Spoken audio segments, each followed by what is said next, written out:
ESK classes में आपका स्वागत है। आज देखेंगे क्लास 9th के हिंदी सब्जेक्ट का पेपर के बारे में डिस्कस करेंगे।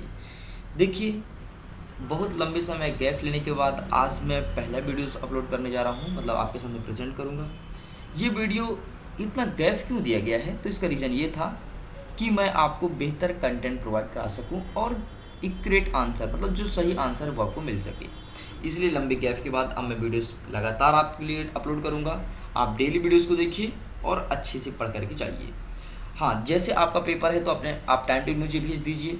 वैसे टाइम टेबल मेरे पास है, लेकिन आप बता दीजिए कि सर मुझे इस सब्जेक्ट का चाहिए, तो मैं वीडियोस अपलोड करते रहूँगा। लेकिन प्लीज़ लिंक मत तोड़िएगा, अच्छे से पढ़िए। पूरा जितने भी क्वेश्चन मैं इसमें कवर करूँगा तो 100% पूरा पेपर, 100% बोल रहा हूँ, पूरा पेपर यहीं से आना है, इसके बाहर से कुछ नहीं आएगा। तो यदि कोई बच्चा चाहता है कि सर क्या मार्केट से कुछ किताबें खरीद के पढ़ें या फिर नहीं पढ़ें, तो हाँ, यदि उसे नहीं पढ़ना तो नहीं पढ़ सकता है, क्योंकि 100% पूरा पेपर यहीं से आना है। और यदि कोई बच्चा पढ़ना चाहता है कि चलो सर ठीक है, आप मुझे कंटेंट दे रहे हो, मैं कुछ और अधिक मेहनत कर लूँ, तो कोई दिक्कत नहीं, आप मेहनत कर सकते हैं। ठीक है, तो अब आपके लिए सबसे पहले तो मैं आपको ये समझाऊंगा कि ब्लूप्रिंट कैसे कैसे आएगा, बदलाव कितना कुछ हुआ है। आपको पता है लगातार बदलाव, डेली अपडेट आते हैं। ठीक है, तो देखो अभी तो फाइनली चल रहा है कि हाँ भाई अब यही होगा। अब पता नहीं इस कोरोना महामारी क्या कुछ ना बदल दी, लेकिन आपका पेपर होना तय है। ये मत सोचिएगा कि मेरा पेपर पोस्टपोन हो सकता है, पीछे हो सकता है, नहीं, ऐसा कुछ नहीं होगा। ठीक है, तो मेहनत में लग जाइए। मेहनत, बहुत कम मेहनत में बहुत अच्छे अंक ला सकते हैं। ज़्यादा दिन समय आपके पास नहीं है। ठीक है, तो लगातार मैं वीडियोस प्रोवाइड कराऊंगा और आप मुझे बताइए क्लास 9th के बच्चों का पेपर कब है हिंदी का। ठीक है, और सभी सब्जेक्ट को बता दीजिएगा ताकि मैं समय समय पर अपलोड करते रहूँ और आपको बेहतर कंटेंट मिल सके। तो चलिए समझ लेते हैं पहले ब्लूप्रिंट किस प्रकार होगा। देखिए, आपके सामने ये ब्लूप्रिंट प्रेजेंट है और ब्लूप्रिंट कुछ ऐसा है। यहाँ पर विषय वस्तु को बांट दिया गया है। ये ब्रिज कोर्स पाठ्यक्रम और ये पत्र लेखन, ये लिया गया है ब्रिज कोर्स से। मतलब आपके ब्रिज कोर्स में जो होगा पत्र लेखन, तो वहाँ से इस उठा के सीधे पूछ जाएगा। अच्छा, पत्र लेखन लिखेंगे कैसे, ये सब मैं बता दूंगा, टेंशन बिल्कुल भी मत लो, पूरा कवर करूँगा। मतलब आपका जो 100 नंबर का पेपर होगा ना, आप इसमें से आराम से 95 प्लस नंबर ला सकते हैं। इतना मैं यदि भरोसा रखता हूँ तो बिल्कुल आ सकता है। ठीक है, तो बस मेहनत स्टार्ट कर दो। एक बार वीडियो को 4-5 बार देख लो, बार देखो जब तक पूरा कंठस्थ ना हो जाए। ठीक है, इस वीडियो में मैं क्वेश्चन के साथ साथ अब आंसर भी कवर करूँगा। अभी तक मैं आंसर कवर नहीं करता था, आप देखे होंगे। ठीक है, अब मैं पूरा आंसर भी लेकर के आया हूँ आपके पास। हर एक चीज़ कवर करूँगा और हर एक चीज़ बताऊँगा। ठीक है, तीसरे नंबर पर देखिए अपठित बोध है। अपठित बोध कितने पूछ जाएंगे, तो 5 नंबर का सीधे तौर पर एक क्वेश्चन आएगा। ठीक है, यदि हम ब्रिज कोर्स पाठ्यक्रम से बात करें, पहले नंबर से बात करते हैं, तो 1 नंबर के कोई क्वेश्चन नहीं है, 2 नंबर के 2 क्वेश्चन हैं, 3 नंबर के 2 क्वेश्चन हैं और 4 और 5 नंबर के कोई भी क्वेश्चन नहीं है। पत्र लेखन की बात करें तो सीधे 5 नंबर पर एक क्वेश्चन है, बाकी कुछ भी नहीं है। ठीक है, मतलब बड़े क्वेश्चन आएंगे इनसे, ध्यान समझिएगा। अब गद्य खंड की बात करते हैं। गद्य खंड से 1 नंबर के 5 क्वेश्चन फिक्स हैं आने, और वो 5 क्वेश्चन क्या आएंगे मैं आपको अभी नीचे वीडियो में बताऊंगा। ये देखिए, 2 नंबर के 3 क्वेश्चन आएंगे, 3 नंबर के कोई क्वेश्चन नहीं, और 4 नंबर के 3 क्वेश्चन आपके पद्य खंड से आना है। तो मतलब भाई इसको अच्छे से पढ़िए। मतलब टोटल बात करें तो 23 नंबर का क्वेश्चन यहीं से आना है। निबंध लेखन की बात करें तो आपको पता है निबंध बड़ा ही आता है, तो सीधे 10 नंबर का एक निबंध पूछेगा और कुछ नहीं। ठीक है, देखिए अब निबंध भी 2 भागों में बांटा है। किसी एक विषय पर निबंध लिखाएगा, उसमें आपको देगा 7 नंबर, और लिखा है किसी अन्य विषय की रूपरेखा, मतलब आपको कोई और विषय देगा, उसका सिर्फ रूपरेखा लिखना है। अच्छा, रूपरेखा क्या लिखना है, कितना लिखना है, मैं हर एक चीज़ बता दूंगा, टेंशन मत लो। मैं बता रहा हूँ, आपका पक्का 95 से अधिक नंबर सभी विषय में आएंगे, सभी विषय बात कर रहा हूँ, ऑल सब्जेक्ट। ठीक है, तो ये भी देखना है आपको। आगे देखते हैं 6वां नंबर, कृतिका भाग फर्स्ट, भाग 1, संकलित विधाओं पाठों पर आधारित वस्तुनिष्ठ प्रश्न। इसका मतलब ये है जो आपके पाठ से आ रहा है, पाठ के बीच से जो क्वेश्चन पूछा जाएगा, जैसे पाठ खत्म होता है, पाठ खत्म होने के बाद रहता है ना क्वेश्चन आंसर, हाँ, तो वहीं से पूछा जाएगा 1 नंबर के 5 क्वेश्चन, बाकी और अभी तक कुछ भी नहीं। आगे देखते हैं 7 नंबर, भाषा बोध। भाषा बोध मतलब व्याकरण कह सकते हैं आप एक तरह से। तो व्याकरण से कितना कुछ पूछा जाएगा ये देख लीजिए। तो व्याकरण से पूछा जाएगा 1 नंबर के 5 क्वेश्चन, बाकी कुछ भी नहीं। अच्छा, क्वेश्चन किस प्रकार होंगे मैं हर एक बातों को डिस्कस कर दूंगा, समझा दूंगा, इसका आंसर कैसे लिखना है ये बताऊंगा। आगे देखते हैं 8वां नंबर, पद्य खंड, पद्य खंड से 27 नंबर का पूछा जाएगा, गद्य खंड से 23 नंबर का था। पद्य खंड को और ज़्यादा फोकस करना है। इस पर 1 नंबर के 5 क्वेश्चन आएंगे, 2 नंबर के 5 क्वेश्चन आएंगे, 3 नंबर के कोई नहीं और 4 नंबर के 3 क्वेश्चन आएंगे। आगे देखते हैं 9वां नंबर काव्य बोध। अब देखिए काव्य में क्या आता है, जैसे काव्य की परिभाषा, रस, अनुप्रास अलंकार, ये सब होते हैं ना, अलंकार वगैरह, ये सब काव्य में ही आते हैं। काव्य क्या है मैं अच्छे समझा दूंगा, टेंशन मत लो, हर चीज़ कवर कर दूंगा पूरा। तो 10 नंबर का टोटल यहाँ से पूछना है, 1 नंबर के 5 क्वेश्चन और 2 नंबर का 1, 3 नंबर का 1 क्वेश्चन। इस प्रकार से आपके कुछ मॉडल हैं। अच्छा, टोटल की यदि बात करूँ तो 1 नंबर के 25 क्वेश्चन रहेंगे, मतलब 25 आपके एडजेक्टिव रहेंगे, 2 नंबर के 22 क्वेश्चन रहेंगे, 3 नंबर के 9 क्वेश्चन रहेंगे, 4 नंबर के 24 क्वेश्चन, मतलब 24 नंबर के रहेंगे, और 5 नंबर के आपके लिए रहेंगे 10 नंबर के, मतलब बोले तो 2 क्वेश्चन। ठीक है, सॉरी यहाँ पर मैं 22 नंबर का बोल दिया, तो 22 नंबर नहीं होगा, हाँ सॉरी 22 नंबर ही होगा, 11 क्वेश्चन रहेंगे, 2 अंक। कुछ ऐसा आपका सिलेबस है और ऐसा ही आना है। ठीक, अब इनका फिक्स हो चुका है कि अब कोई बदलाव नहीं होगा, तो आप इसे फाइनल भी मान सकते हैं, लेकिन कुछ कह नहीं सकते। आपको तो पता है ना, ये कभी कुछ बदल देते हैं। चलिए अब समझ लेते हैं, ये तो हो गया आपका ब्लूप्रिंट। अब हमें पढ़ना कैसा है ये समझ लीजिए, हम आपको कैसे पढ़ाएंगे। देखिए पढ़ने का जब आप तरीका समझ लेंगे ना कि हमको कैसे पढ़ना है, तो देन आसान हो जाएगा। चलिए देखिए, पहले तो सबसे पहले 1 नंबर के कहाँ से आ रहे हैं ये देख लीजिए।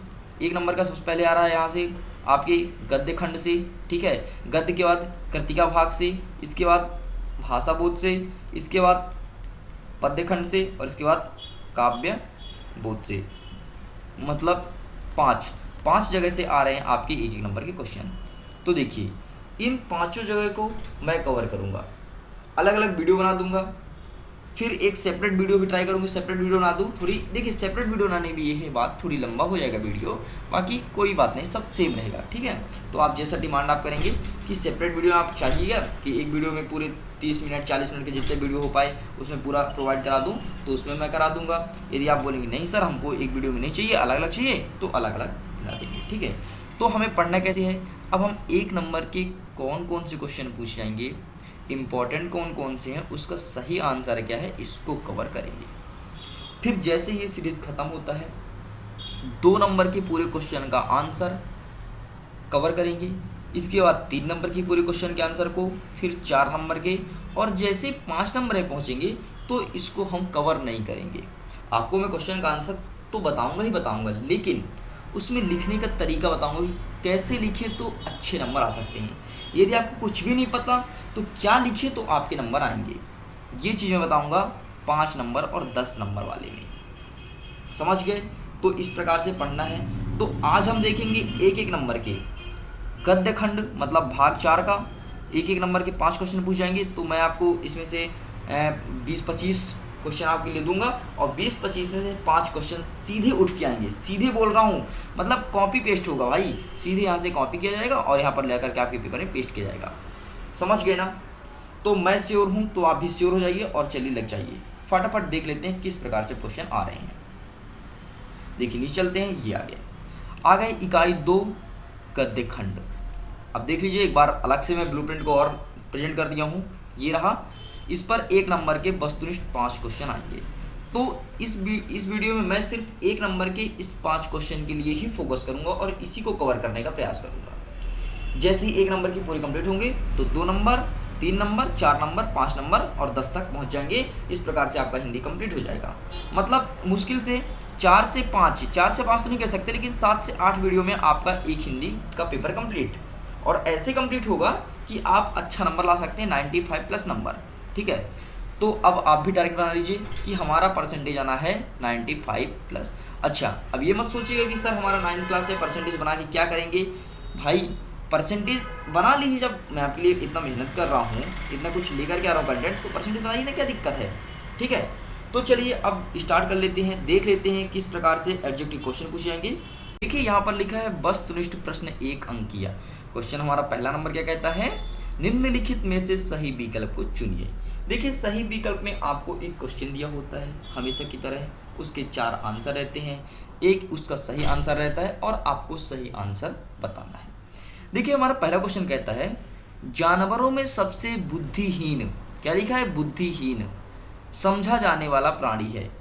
जानवरों में सबसे ज्यादा बुद्धिहीन किसे समझते हैं, मतलब जिसके पास बुद्धि ना हो, किसे समझते हैं? ऑप्शन है आपके पास कुत्ता, बैल, गधा, हाथी।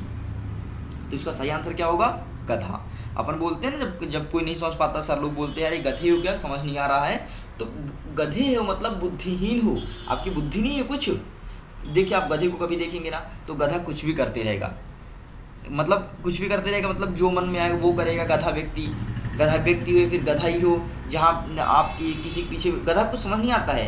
अगर गधा जा रहा है तो वो जाते ही जाएगा, चाहे गड्ढा मिले तो वहाँ गिर जाएगा, गधा ऐसा होता है। ठीक है, आगे देखते हैं क्वेश्चन नंबर 2।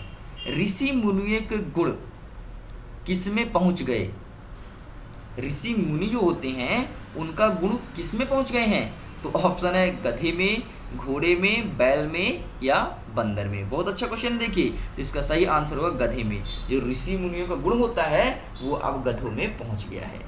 ठीक है, ऑप्शन देखते हैं क्वेश्चन नंबर 3। अड़ियल का अर्थ है, अड़ियल का मतलब क्या होता है? देखिए अड़ियल का मतलब होता है अड़ जाना, किसी बात को लेकर के जिद करना, उसे कहते हैं अड़ियल। जैसे मैं समझा देता हूँ, जैसे आपको चाहिए गाड़ी, ठीक है, और मार्केट जाने के लिए आपके पापा या मम्मी आपको गाड़ी की चाबी नहीं दे रहे हैं, तो आप अड़ जाएंगे कि आप मुझे चाबी दीजिए तभी मैं मार्केट से जा करके घर के लिए सामान लाऊंगा, नहीं तो नहीं जाना मार्केट। ठीक है, तो आप अड़ गए ना। तो अब इसका सही आंसर क्या होगा, खुद से लगा लीजिए। ऑप्शन नंबर ए हठी, बी अड़ना, सी नाराजगी या डी मूर्ख, मतलब दाम मूर्ख। तो अड़ियल का अर्थ होता है ना तो नाराजगी होता है, तो आपको पता है, ना तो मूर्ख होता है। अब रहा दो ऑप्शन, हठी या अड़ना, तो इसका सही आंसर होगा हठी इज करेक्ट आंसर। और एग्जाम में आए तो आप हठी ही लगा करके आइएगा, तभी आपको सही नंबर मिलेगा। आगे देखते हैं क्वेश्चन नंबर 4 क्या कहता है। डांडा शब्द का अर्थ है, डांडा शब्द का अर्थ क्या होता है? ऑप्शन है डंडा, ऊंची पहाड़ी, खाई या मैदान। तो इसका सही आंसर है ऊंची पहाड़ी। डांडा को मतलब होता है ऊंची पहाड़ी। आगे देखते हैं क्वेश्चन नंबर 5 कहता है कुची कुची शब्द का अर्थ। कुची कुची शब्द का अर्थ क्या है? आपके लिए ऑप्शन है नमस्ते, जय हो, दया दया या भीख। तो इसका सही आंसर होगा दया दया इज करेक्ट आंसर। आगे देखते हैं क्वेश्चन नंबर 6 क्या कहता है। लहासा में चाय में डाला जाता है, लहासा में जब चाय बनाते हैं तो क्या डालते हैं? तो ऑप्शन है शक्कर, गुड़, मक्खन और नमक और दूध। तो इसका सही आंसर क्या होगा? मक्खन और नमक। लहासा एक कंट्री का नाम है और वहाँ जब भी चाय बनाते हैं तो मक्खन और नमक डाल देते हैं। ठीक है, आगे देखते हैं क्वेश्चन नंबर 7। गद्य हमारी स्वाभाविक क्या है? ऑप्शन अभिव्यक्ति, रचना, पद या व्याख्या। तो गद्य हमारी क्या है? गद्य हमारी अभिव्यक्ति है, मतलब आ नंबर इसका सही आंसर है। आगे देखते हैं क्वेश्चन नंबर 8 क्या कहता है। एकांकी में अंक होता है, एकांकी लिखा है। एक बात बताइए, यदि आप इसे संधि विच्छेद करेंगे तो एकांकी का मतलब क्या होगा? एक धन अंक, यही होगा ना, या फिर एकांकी तो एक धन अंक। तो एकांकी में कितने अंक होते हैं? कितने हैं? एक है, तो इसका सही ऑप्शन क्या होगा? एक। आगे देखते हैं क्वेश्चन नंबर 9 क्या कहता है। रिपोतार्ज शब्द है, रिपोतार्ज कैसा शब्द है ये बताना है। तो ऑप्शन है फ्रांसीसी, इटालियन, ग्रीक या इंग्लिश। तो रिपोतार्ज जो शब्द है वो आपका फ्रांसीसी भाषा का शब्द है। रिपोतार्ज का मतलब होता है रिपोर्ट करना। ठीक है, तो इस प्रकार से ये 9 क्वेश्चन थे। 9 में से कहीं ना कहीं आपको एक क्वेश्चन देखने को मिल जाएगा, हो सकता है 2 भी मिल जाए, लेकिन 2 तो मैं नहीं कह सकता, एक ही क्वेश्चन देखने को मिलेगा। ठीक है, अब इसका सही आंसर क्या है ये नीचे में दिया था, आप इसका देख लीजिए सही आंसर क्या है, और आप इसका स्क्रीनशॉट ले लेकर रखते जाइए या फिर कॉपी में लिख लीजिए। पेपर के दिन यही पढ़ के जाइएगा, पूरा 100% पेपर यहीं से आना है। ठीक है, 100% बोल रहा हूँ। जैसे अर्धवार्षिक के पेपर में भी मैंने आपको 100% बोला था और वो पेपर आया भी था 100 के 100%। जितने पेपर जो इस चैनल में आकर देखे हों तो पूरे 100% आए थे। ठीक है, चलिए अब देखते हैं, आगे चलते हैं और देखते हैं क्वेश्चन नंबर 2 के सही आंसर क्या है। क्वेश्चन है रिक्त स्थान की पूर्ति कीजिए। प्रेमचंद्र का जन्म खाली स्थान में हुआ। प्रेमचंद्र जी जो उपन्यास करता थे, उपन्यास लिखते थे, उनका जन्म कहाँ हुआ है? तो ऑप्शन है बनारस या लाहौर। तो इनका जन्म हुआ है बनारस में। आगे देखते हैं क्वेश्चन नंबर सेकंड। गधे का छोटा भाई भी था, उसका नाम क्या था? गधे के छोटे भाई क्या नाम था? बैल या कुत्ता? तो गधे के छोटे भाई को बोलते हैं बैल। ठीक है, गधे का छोटा भाई कौन था? बैल था। आगे देखते हैं क्वेश्चन नंबर थर्ड। बैल का स्थान गधे से डैश डैश है, ऊंचा है या नीचा है? तो बैल का स्थान नीचा है। मतलब अब आप किसी को बोलिए गधा बोलिएगा तो वो ऊंचा वाला है गधा, लेकिन बैल बोलिएगा तो वो नीचे है। मतलब गाली दे आपको देने ना, तो गधा बोलिएगा तो बड़ी वाली गाली हो जाएगी और बैल छोटी वाली गाली। लेकिन नहीं भाई, ऐसा किसी को मत बोलना। आगे देखते हैं क्वेश्चन नंबर 4 क्या कहता है। तिब्बत में डैश डैश डैश कानून नहीं है। तिब्बत में ऐसा कौन सा कानून नहीं है? ऑप्शन है हथियार या न्याय। तो इसका सही ऑप्शन होगा हथियार इज करेक्ट आंसर। आगे देखते हैं। तिब्बत में खेती की व्यवस्था खालिस्तान देखते हैं, मठ के भिक्षुक या सरपंच? अच्छा, तिब्बत कहाँ है पहले ये जान लो। तिब्बत हमारे नेपाल में है। तिब्बत मतलब भारत देश की सीमा से लगा हुआ है। यदि मैं अपने प्यारे भारत देश की बात करता हूँ तो यहाँ पर है तिब्बत। ठीक है, तो तिब्बत में खेती की व्यवस्था देखते हैं। जो तिब्बत में खेती करते हैं तो कौन देखता है वहाँ खेती की व्यवस्था पूरा? जैसे हमारे तो किसान देखते हैं, और वहाँ देखते हैं मठ के भिक्षुक। यही इसका सही आंसर है। आगे देखते हैं क्वेश्चन नंबर 6। डांडा थोडला खाली स्थान के लिए प्रयुक्त है। ऑप्शन है व्यापारियों के लिए या डाकू के लिए? तो इसका सही ऑप्शन होगा डाकू, मतलब डाकू इज करेक्ट आंसर। अरे डोडा मतलब क्या होता है? पहाड़ी होता है ना, तो पहाड़ी पर कौन रहता है? डाकू तो रहेंगे, पहाड़ी पर डाकू ही रहेंगे ना, व्यापारी तो जाएंगे नहीं। और व्यापारी जाएंगे भी तो पहाड़ पर थोड़ी ना कोई व्यापार करेगा। डाकू छिपते हैं पहाड़ी पर, आपको पता है। तो इसका सही ऑप्शन क्या होगा? डाकू। ये जो मैं आंसर आपको बता रहा हूँ ना 100% सही है, कोई गलत आंसर नहीं है। तो मतलब आप भरोसा कर सकते हैं, मेरे कहने का मतलब ये है। आगे देखते हैं क्वेश्चन नंबर 7। पक्षियों के डैश डैश डैश सुंदर होते हैं। क्या सुंदर होते हैं? पंख या पंजे? तो पक्षियों के हमेशा पंख सुंदर होते हैं। ठीक है, बहुत प्यारे लगते हैं जब पक्षी अपना पंख को फैला करके और उड़ते हैं। आगे देखते हैं क्वेश्चन नंबर 8। कृष्ण को खाली स्थान अच्छा लगता है। कृष्ण मतलब कान्हा। कान्हा जी क्या खाते थे? मक्खन या पनीर? तो वो तो मक्खन खाते थे, आप सबको पता है। ठीक है, आगे देखते हैं क्वेश्चन नंबर 9 क्या कहता है। पक्षी विज्ञानी डैश डैश थे।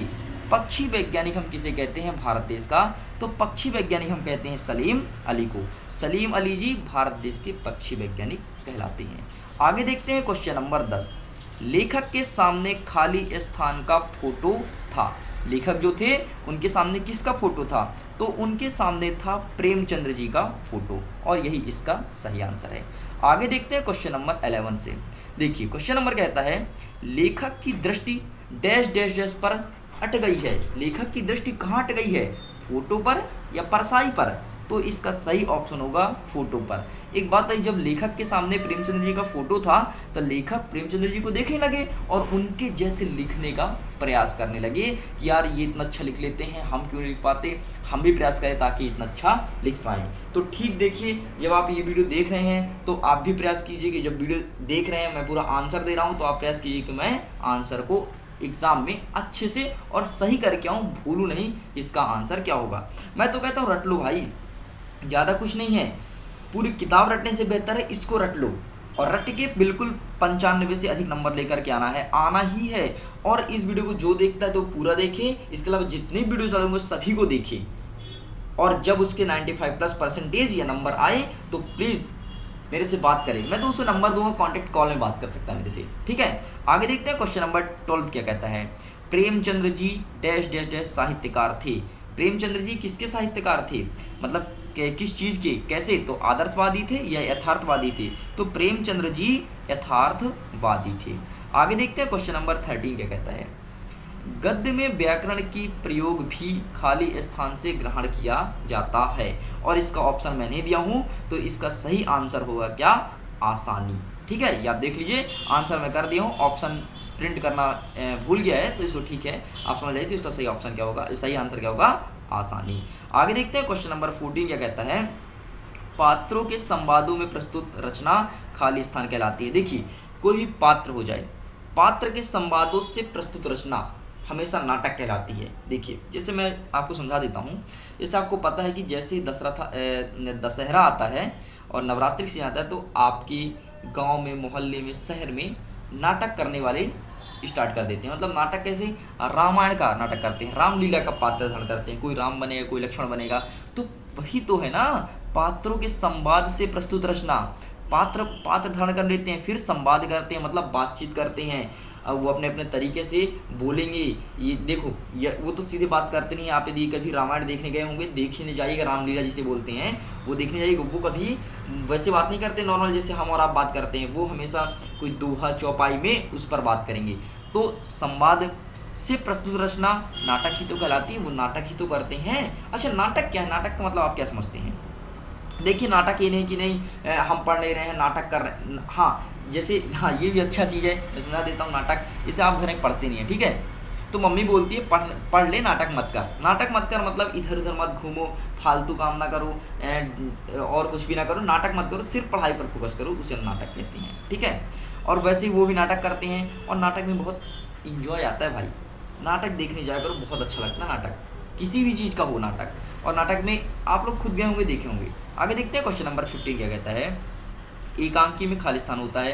तो अगेन मैं आपको ऊपर बता चुका हूँ, एकांकी का विच्छेद करेंगे तो एक धन अंक आता है, तो एकांकी में एक अंक होगा। ये इसका सही आंसर है। इस प्रकार से 15 ये खाली स्थान की कवर कर लिए हैं। अब देखेंगे सत्य असत्य। यहाँ से आपको 1 से 2 क्वेश्चन देखने को मिल जाएगा। आगे देखते हैं क्वेश्चन नंबर 3, सत्य असत्य। पहला क्वेश्चन क्या कहता है, पगहे पतली रस्सी के थे। ये क्या है, सत्य होगा या असत्य होगा? तो इसका सही आंसर होगा असत्य, मतलब ये गलत है। आगे देखते हैं क्वेश्चन नंबर 2, दोनों बैल 1 माह तक काजी हाउस में बंधे थे। काजी हाउस किसे कहते हैं?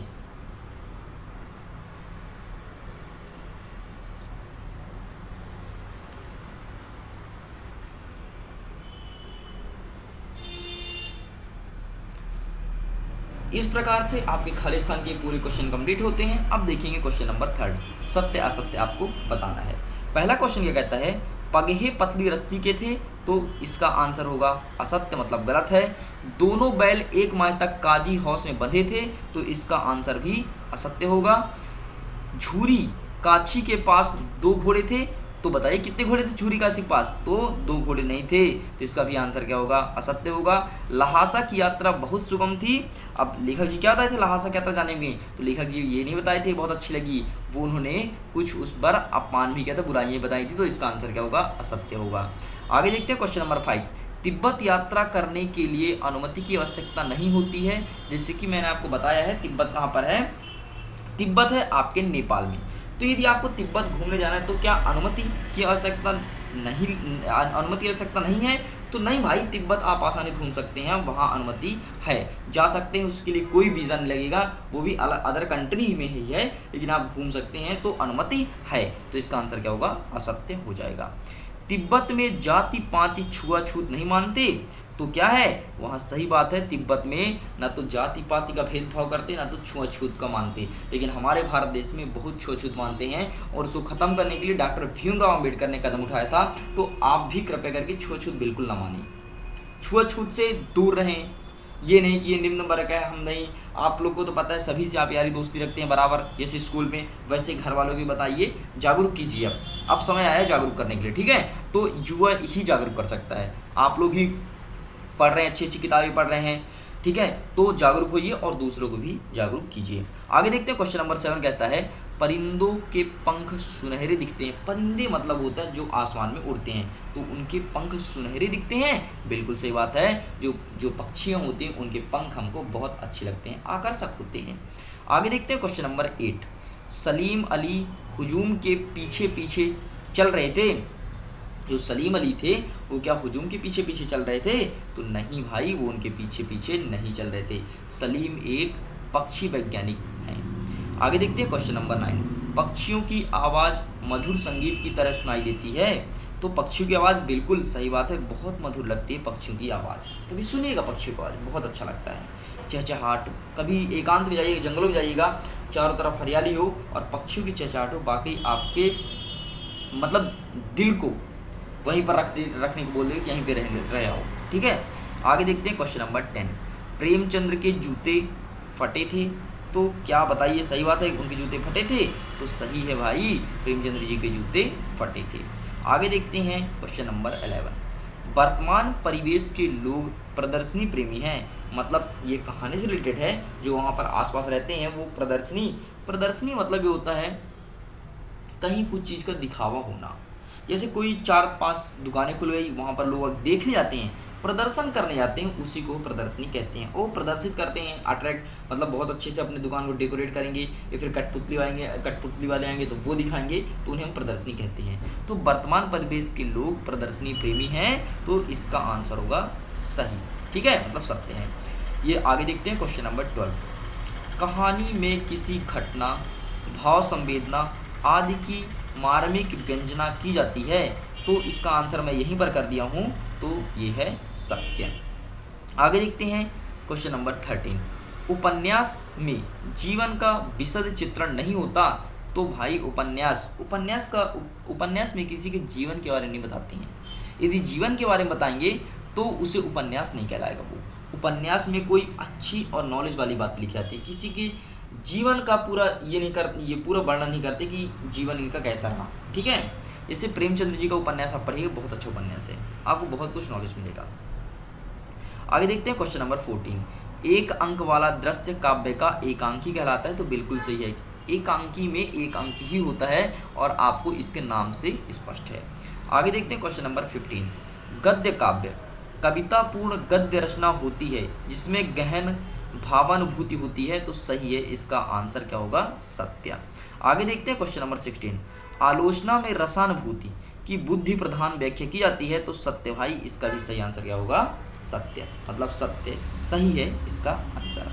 आगे देखते हैं, आगे चलते हैं। अब देखेंगे क्वेश्चन नंबर 4 और इनका आंसर मैं आपको पूरा ला दिया हूँ नीचे स्क्रीन पर, आप इसका आंसर भी देख सकते हैं। क्वेश्चन नंबर 4 क्या कहता है, निम्न जोड़ी मिलाइए। तो देखिए अभी तक हम क्या कवर किए हैं, पहले देखिए हैं सही विकल्प, दूसरे नंबर पर देखिए खालिस्तान, और तीसरे नंबर पे देखिए ट्रू एंड फॉल्स, मतलब सत्य असत्य।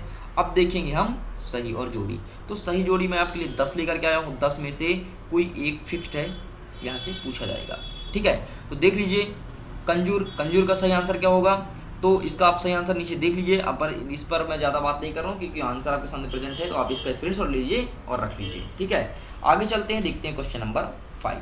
क्वेश्चन नंबर 5 में क्या है, पहला क्या कहता है, लहासा की ओर लेखक कौन है, मतलब ऐसे कौन से लेखक हैं जो लहासा की ओर घूमने जा रहे थे, तो राहुल जी हैं।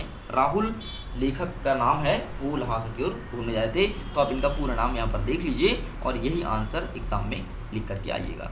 आगे देखते हैं क्वेश्चन नंबर 2। लहासा किसकी राजधानी है, तो लहासा है तिब्बत की राजधानी। देखिए नेपाल के पास ही एक तिब्बत है जिसे तिब्बत का पठार कहते हैं आप, और वहाँ से बहुत सारे ऊनी वस्त्र हमारे भारत देश में आते हैं, वो व्यापार करने आते हैं, तो उसी की राजधानी लहासा है, मतलब नेपाल के एरिया में ही आता है ये, ठीक है, ऊपर मैं आपको बताया हूँ। आगे देखिए क्वेश्चन नंबर 3। तिब्बत जाने का मुख्य रास्ता कौन सा है, तो तिब्बत जाने का मुख्य रास्ता नेपाल से तिब्बत है। अरे देखिए मैं बताया ना कि नेपाल आप नेपाल से सीधे तिब्बत जा सकते हैं आसानी से। आगे देखते हैं क्वेश्चन नंबर 4। क्षितिज का अर्थ क्या होता है, तो क्षितिज का अर्थ होता है आसमान व धरती मिलते दिखाई देते हैं, उसे हम क्षितिज कहते हैं। जैसे आप देखिएगा, आप छत में खड़े हो जाइएगा और आपको दूर देखेंगे तो ऐसा लगेगा कि आसमान और धरती मिल रहे हैं, आसमान और पेड़ पौधे लगता है टच हो रहे हैं, तो उसे हम क्षितिज कहते हैं। आगे देखते हैं क्वेश्चन नंबर 5। सलीम अली की मदद किसने की थी, तो सलीम अली की मदद की थी तहमीना ने, उनकी मदद की थी। आगे देखिए क्वेश्चन नंबर 6। उनकी सहपाठी का नाम क्या था, उनकी मतलब सलीम अली की सहपाठी का नाम क्या था, तो तहमीना था। उन्होंने तो ही इनका मदद किया था ना सलीम अली का, तो उनके सहपाठी का नाम तहमीना था। आगे देखिए क्वेश्चन नंबर 7। हिंदी के उपन्यास सम्राट किसे कहे जाते हैं, तो ये कहे जाते हैं मुंशी प्रेमचंद्र जी को। हाँ, तो आप पूरा आंसर लिखिएगा कि हिंदी के उपन्यास सम्राट मुंशी प्रेमचंद्र जी को कहे जाते हैं, ठीक है। आगे देखिए क्वेश्चन नंबर 8। अमृता राय लिखित प्रेमचंद्र की जीवनी का क्या नाम है, तो मतलब अमृता राय जो लेखिका थी वो प्रेमचंद्र के बारे में जो जीवनी लिखी थी, जीवनी का मतलब ये होता है जीवन के बारे में लिखना, तो उसका नाम क्या है, उसका नाम है कलम का सिपाही। ये उनका लेखनी रहा, मतलब इसमें उन्होंने प्रेमचंद्र जी के बारे में लिखा था। आगे देखते हैं क्वेश्चन नंबर 9। अंग्रेजी शब्द रिपोर्ट से किसका निकटतम संबंध है, तो देखिए रिपोर्टाज जो कि फ्रांसीसी भाषा है, इसी से इसका संबंध है, ठीक है। आगे देखिए क्वेश्चन नंबर 10 क्या कहता है, आलोचना में किसके गुण दोष की परख की जाती है। तो आलोचना में साहित्य रचना की, जब भी कोई साहित्य लिखना है तो साहित्य में गुण और दोष दोनों बताते हैं। ठीक है, आगे देखते हैं क्वेश्चन नंबर 11।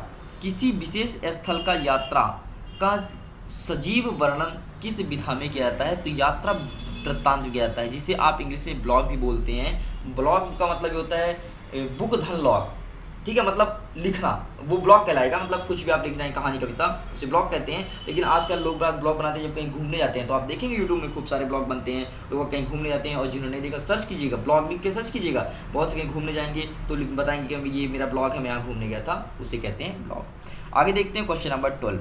हिंदी गद्य साहित्य का इतिहास कब से प्रारंभ हुआ है? तो आधुनिक काल से हिंदी गद्य साहित्य का इतिहास प्रारंभ हो गया है। ठीक है, क्वेश्चन नंबर 13 ये कहता है हिंदी साहित्य के उपन्यास सम्राट कौन थे? तो इनके उपन्यास सम्राट मुंशी प्रेमचंद्र जी थे। आगे देख लेते हैं फटाफट क्वेश्चन नंबर 14। प्राचीन काल में किस कला का अभाव था? तो प्राचीन काल में मुद्रण कला का अभाव था, मतलब मुद्रण उतना ज़्यादा प्रचलित नहीं था। आगे देखिए क्वेश्चन नंबर 15। आधुनिक काल में किस साहित्य का विकास हुआ? आधुनिक मतलब अभी के काल में किसका विकास हुआ? तो गद्य साहित्य का विकास हुआ है। गद्य और पद्य जो दो होते हैं, तो पद्य पहले आ चुका था, लेकिन आधुनिक काल में गद्य साहित्य का विकास हुआ है। जो अभी के लेखक आए हैं वो गद्य लिखना प्रारंभ किए हैं। आगे देखिए क्वेश्चन नंबर 16 क्या कहता है? गद्य साहित्य के अनेक रूप क्या कहलाते हैं? तो गद्य साहित्य के अनेक रूप हमेशा क्या कहलाती है? विधाएं। ठीक है।